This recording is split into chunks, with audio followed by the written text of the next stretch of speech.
राम जी कहने लगे, लक्ष्मण तुम नीति सुहाने नीति को जानने वाले हो। बिल्कुल बात ठीक है कि राजमद बड़ा कठिन होता है। राज्य का प्रभुत्व का अभिमान आना स्वाभाविक बात है, पर मुझे विश्वास है ये जो राजमद होता है, जिन्होंने साधु सभा का सेवन नहीं किया, जो नीति को नहीं जानते, उनको होता है। पर भरत के जैसा भाई विधि प्रपंच महु सुना नदीसा, विधाता के प्रपंच में ना तो कोई देखा है ना कोई सुना है। भरत को राजमद नहीं हो सकता। अयोध्या के राज की तो बात क्या है। यदि ब्रह्मा का ब्रह्मलोक, विष्णु का विष्णुलोक, महादेव का कैलाश भी अगर भरत को मिल जाए तो भी राज्य का अभिमान भरत को नहीं होने वाला। कभी कोई खटाई की एक बूंद कोई समुद्र को फाड़ सकती है क्या? छोटा सा राज भरत जैसे समुद्र को गहरा नहीं सकता। अंधकार चाहे, राम जी अपना विश्वास कहते हैं, भरत के प्रति कितना विश्वास। अंधकार चाहे मध्याह्न के सूर्य को निकल जाए, आकाश चाहे बादलों में समा करके मिल जाए, गाय के खुर में चाहे अगस्त डूब जाए, पर पृथ्वी चाहे अपनी स्वाभाविक सहजशीलता को तोड़ दे, परंतु भरत को अभिमान नहीं होगा। भगवान की वाणी सुनकर के भरत के ऊपर प्रेम लेकर राम जी के प्रेम को देवता सराहना कर रहे हैं। भगवान को कृपा निकली। अगर संसार में भरत का जन्म नहीं होता तो धर्म की धुरी को धारण करने वाला कोई नहीं होता।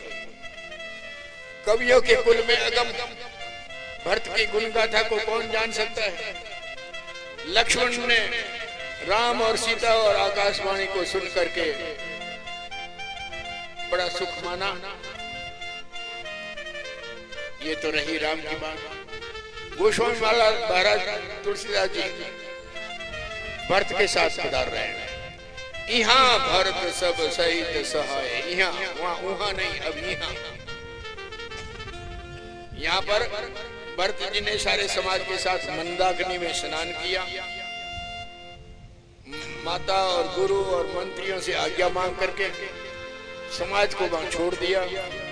भरत जी राम और सिया के दर्शन के वास्ते निषाद राज को साथ में लेकर के चित्रकूट पर्वत के ऊपर जा रहे हैं।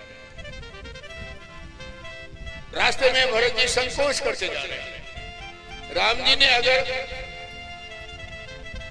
मेरी करनी समझ ली तो मुझे क्या, कुतरक करने लगे मन में, राम लखन सिय सुनि मम नाम।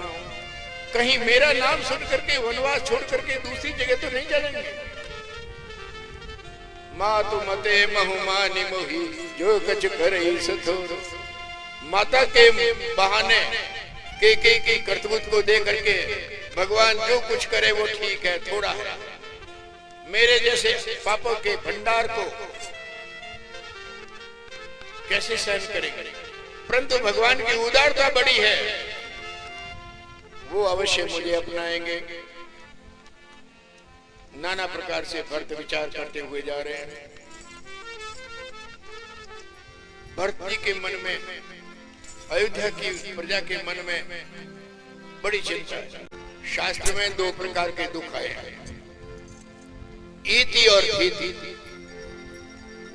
इति जिसे कहते हैं दैविक दुख। प्रकृति का दुख 7 तरह से मिलता है। अतिवृष्टि, बहुत ज्यादा बरसात हो जाए उसे कोई रोक नहीं सकता। अनावृष्टि, अगर बरसात नहीं होती है तो उसे करा नहीं सकता। नाना प्रकार के असाध्य रोगों का आक्रमण। एक बीमारी को रोकने का उपाय करो, दूसरी तैयार। ये प्रकृति का प्रकोप। खेती अच्छी हुई, पाला पड़ गया, अति वर्षा हो गई, बर्फ गिर।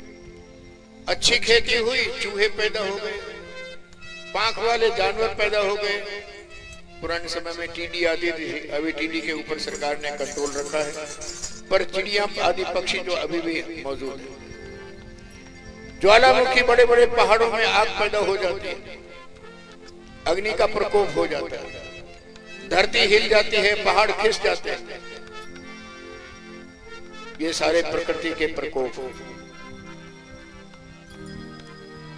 भीति राजा महाराजा का, सिंह सरफ का, चोर डाकुओं का जो उत्पात है वह भीति। इति और भीति से जैसे प्रजा दुखी हो जाती है, तीनों ताप से, अध्यात्म, अधिदेव और अधिभूत से ग्रह की पीड़ा भोग करके नौ ग्रह की पीड़ा संसार में दुखी कर लेती है। अच्छे राज से लोगों को भागना पड़ता है, राज छोड़ छोड़ करके, और वहां से आज भरत जी की गति वही हो रही है। भरत जी की उनियारी में वो सारे दुखों को याद कर रहे हैं। राम जी के निवास वनवास में संपत्ति का निवास, सारी प्रजा सुखी है। योद्धा, यम और नियम साधन सारे इस राज में छाए हुए हैं। चित्रकूट पहाड़ की महिमा को बखान करते हुए क्या कहा जाए। भरत जी जा रहे हैं, राम जी चित्रकूट पहाड़ में शिला पर विराजमान है। राम जी के पर्वत की शोभा को देख करके भरत जी हृदय में बड़ा प्रेम से प्रभावित हुआ। तपस्वी नियम की समाप्ति होने के बाद में तपस्या का फल पाकर के जैसे प्रसन्न हो, आज पर्वतराज चित्रकूट की महिमा से प्रसन्नता है। केवल ऊंचे चढ़ करके और दिखा रहे हैं, देखो महाराज, भुजा उठा करके दिखा रहे हैं भरत जी, देखो ये पेड़ दिख रहा है, इस पेड़ के नीचे भगवान विराजमान है। ये जामुन बड़ा रसीला है, ये तमाल का पेड़ है, सारे वृक्षों के बीच में वड का पेड़ है, और इसके नीचे बड़ी विशाल शिला है। उस शिला के ऊपर भगवान राम का निवास, भगवान राम विराजमान है। तुलसी के पेड़, बड़ की छाया, हवन यज्ञ की वेदी, जहाँ पर बैठ के ऋषि मुनि वहां पर कथा कीर्तन करते हैं, भगवान वहां पर विराजमान होते हैं। राम और सीता और लक्ष्मण के साथ कथाएं सुनते हैं। सुने ही कथा इतिहास सब आगम निगम पुराण, सारी नाना प्रकार की कथाओं को भगवान सुनते हैं। ये देखो जो दिख रहा है ना, भरत जी को निषाद राज दूर से वो जगह बता रहे हैं जहाँ राम जी विराजमान है।